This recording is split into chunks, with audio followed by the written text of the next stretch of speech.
Hi, Marina and Sabin. Go to page 26 in Frog and Toad, and we're going to read about a lost button.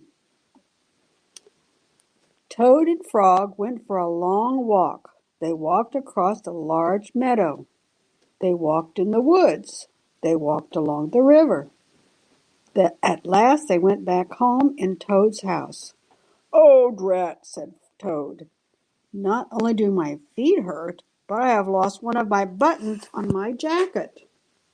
Turn the page. "Don't worry," said Frog. "We'll go back to all the places where you walked, and we'll soon find your button."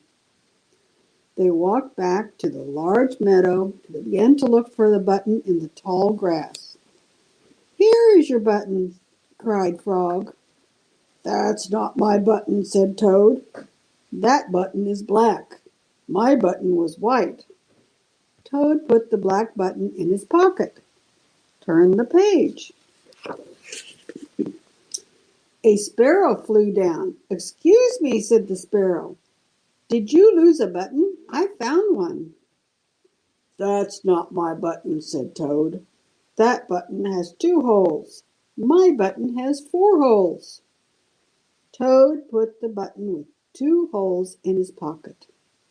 They went back to the woods and looked in the dark paths. "Here is your button," said Frog. "That's not my button," cried Toad. "That button is small. My button was big." Toad put the small button in his pocket. Turn the page.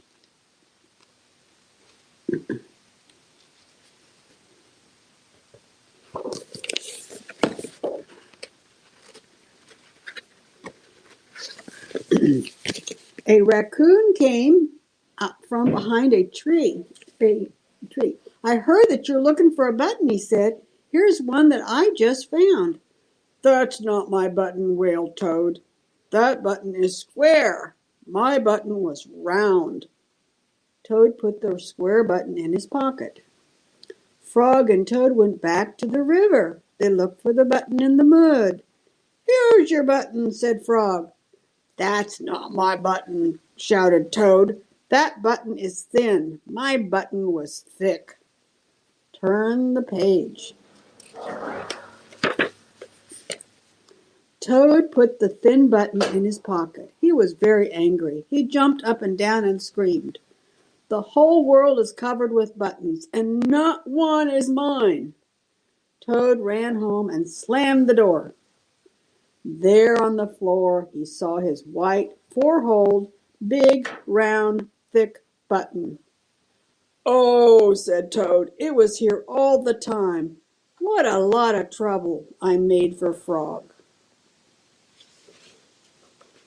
Let's turn the page. Toad took all the buttons out of his pocket. He took his sewing box down from the shelf. Toad sewed the buttons all over his jacket. The next day Toad gave his jacket to Frog. Frog thought it was beautiful. He put it on and jumped for joy. None of the buttons fell off. Toad had sewn them on very well. That's the end of the story. Goodbye.